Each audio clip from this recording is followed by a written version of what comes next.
Welcome to AP19 news. CM Jagan రేపు ఈడుపులపై నుంచి ఎన్నికల ప్రచారాన్ని ప్రారంభించనున్నారు. బుధవారం ఉదయం 10:56 తాడేపల్లి నుంచి బయలుదేరి ఈడుపులపై చేరుకొని వైఎస్ఆర్ ఘాట్ వద్ద నివాళులు అర్పిస్తారు.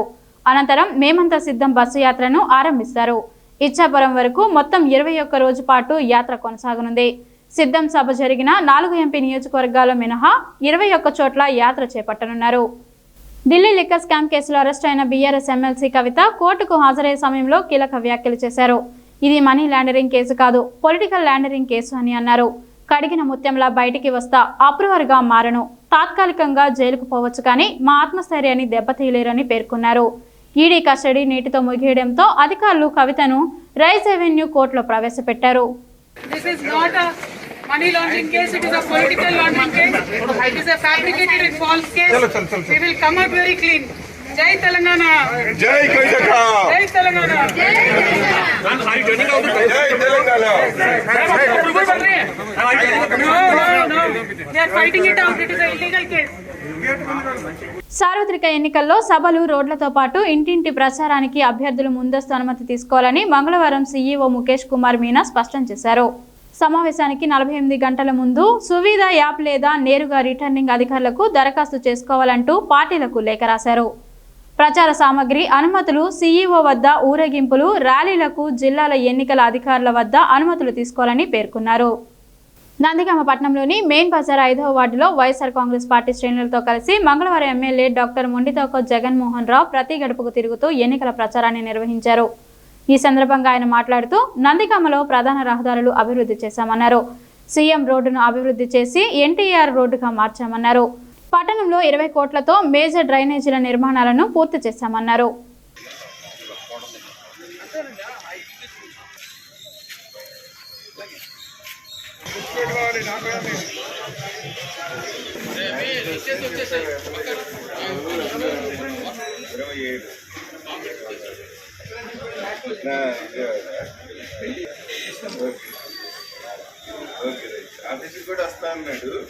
గతంలో మద్యం కారణంగా కుటుంబాలు రోడ్డున పడితే సీఎం జగన్ మద్యం దశల వారీగా నియంత్రించడంతో కుటుంబాలు సంతోషంగా ఉన్నాయని దేవినేని అవినాష్ తెలిపారు.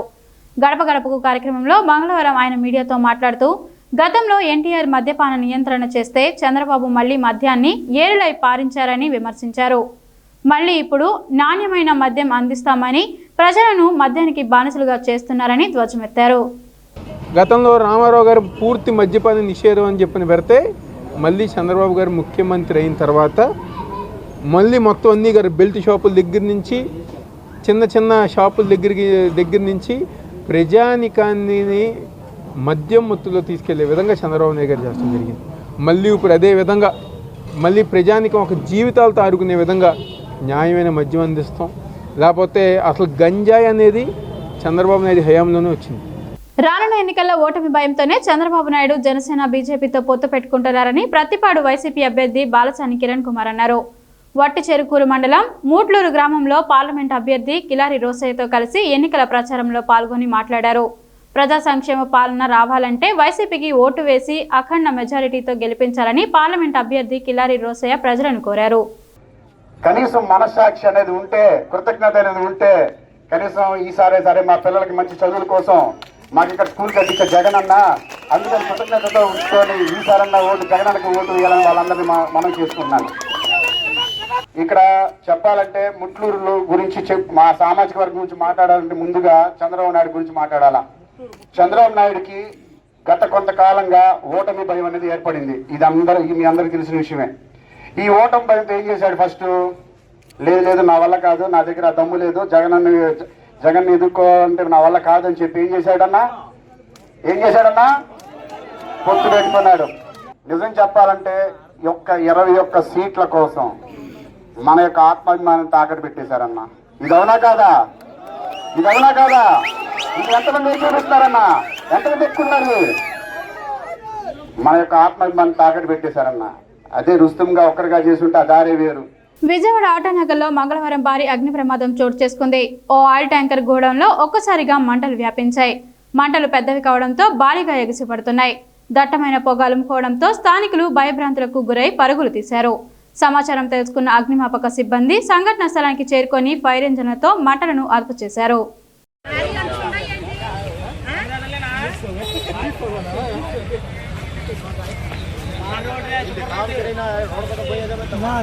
గుంటూరు జిల్లా పెదనందిపాడు మండల పరిధిలోని ప్రధాన రహదారిపై మంగళవారం కాకుమాను మండలం అప్పాపురం గ్రామానికి చెందిన మిరపకోత కూలీలు ఆటోపై వెళ్తుండగా ప్రమాదవశాత్తు ట్రాక్టర్ ఢీకొని 10 మందికి తీవ్ర గాయాలయ్యాయి.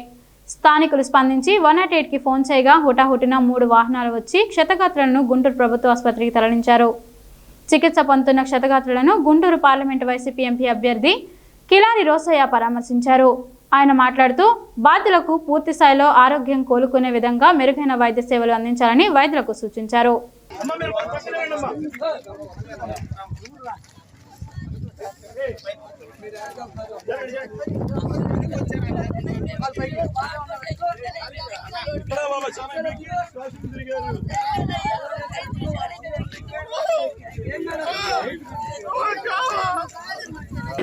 పాలపర్తి రోడ్లో ఒక ఆటో అలాగే ట్రాక్టర్ ఢీకొనడం వల్ల రోజువారీ మిర్చి కోతలకు వెళ్ళే కూలీలు ఈరోజు వాళ్ళకి పాపం దెబ్బలు తగలటం గవర్నమెంట్ హాస్పిటల్ దాంట్లో ఒక 6 మొత్తం కలిసి 12 మంది ప్రయాణం చేస్తున్నాం. 6 గవర్నమెంట్ హాస్పిటల్కి రావడం, మిగతా వాళ్ళు చిన్న చిన్న దెబ్బలు తగలడం, వాళ్ళు అక్కడ లోకల్ ప్రతిపాడు హాస్పిటల్లో ట్రీట్మెంట్ తీసుకొని వెళ్ళారు. మిగతా 6 ఇక్కడ ట్రీట్మెంట్ జరుగుతుంది. ఒక అమ్మాయికి శరణ్య అనే అమ్మాయికి 9th క్లాస్ చదువుతుంది, చదువు ఆపేసి రోజువారీ కూలీకి వెళ్తుంది. అమ్మాయికి కాలు తెగిపోవడం కూడా జరిగింది. అలాగే వాళ్ళ తల్లిగారికి అలాగే ఇంకా పెద్దలు కూడా కొద్దిగా ఎక్కువ దెబ్బలు తాగడం ట్రీట్మెంట్ జరుగుతుంది గవర్నమెంట్ హాస్పిటల్. ప్రభుత్వ పరంగా ఏదైతే చేయాలో అన్నీ కూడా పూర్తిగా వాళ్ళకి సహాయ సహకారాలు మేము తప్పకుండా అందిస్తాం. వాళ్ళకి ఎటువంటి లోటు రాకుండా కూడా ప్రభుత్వం దానికి సాయంగా అందిస్తామని చెప్పి సందర్భంగా తెలియజేస్తాం.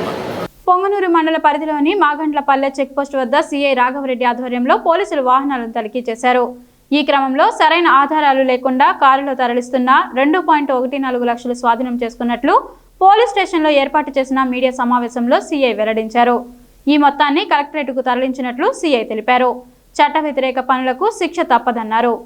వాహనాలు తనిఖీ చేస్తూ ఉండగా మధ్యాహ్నం సుమారు 12 గంటల ప్రాంతంలో కర్ణాటక వైపు నుంచి మన పొంగనూరు వైపు వస్తూ ఉన్నది. దాన్ని మేము ఆపి చెక్ చేస్తే అందులో వాళ్ళ దగ్గర బిల్లులు లేకోకుండా సుమారు 2,14,200 రూపాయలు అమౌంట్ ఉన్నది.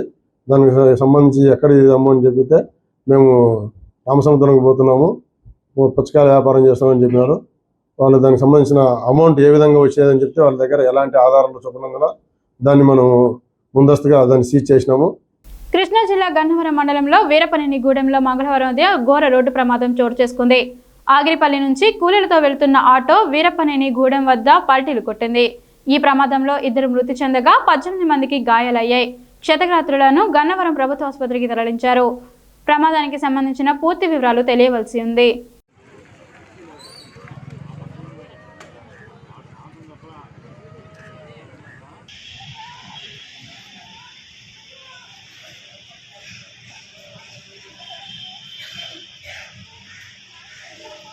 ఏలూరు లోక్సభ నియోజకవర్గం కాంగ్రెస్ ఎంపీ అభ్యర్థి కావూరి లావణ్యకు చెందిన కారు ఢీకొనడంతో ఓ వ్యక్తి మృతి చెందాడు. పెదవేగి మండలం వేగివాడ గ్రామంలో గత రాత్రి ఈ దుర్ఘటన జరిగింది. దీనిపై ఆగ్రహించిన గ్రామస్తులు ఇవాళ వేగివాడ గ్రామ సెంటర్లో మృతదేహంతో ఆందోళన నిర్వహించారు. మృతుడి కుటుంబానికి న్యాయం చేయాలని కోరారు.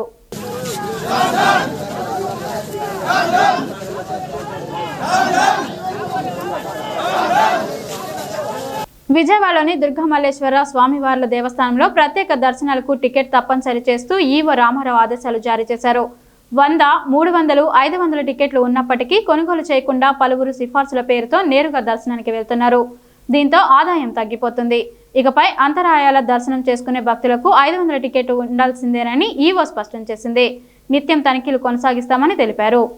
ఉరవకొండ పాత బస్టాండ్ వద్ద మంగళవారం తెల్లవారుజామున ప్రమాదవశాత్తు మంటలు చెలరేగి ఒక హోటల్, గాజుల దుకాణం దగ్ధమైంది. ఈ ప్రమాదంలో 5 లక్షల ఆస్తి నష్టం జరిగినట్లు తెలుస్తుంది. తెల్లవారుజామున 2 గంటల సమయంలో పాత బస్టాండ్ ప్రాంతంలో 2 దుకాణాల్లో అగ్ని ప్రమాదం జరిగింది. గాజుల దుకాణంతో పాటు పక్కనే ఉన్న హోటల్లో ఒక్కసారిగా మంటలు చెలరేగాయి. అగ్నిమాపక సిబ్బంది ఘటనా స్థలానికి చేరుకొని మంటలను అదుపు చేశారు.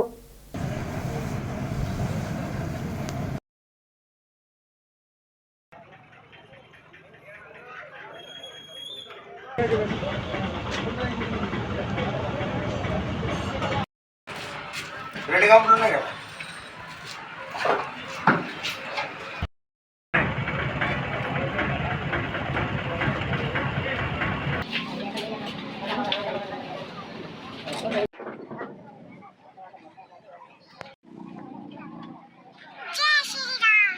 మరిన్ని తాజా వార్తల కోసం చూస్తూనే ఉండండి AP19 న్యూస్.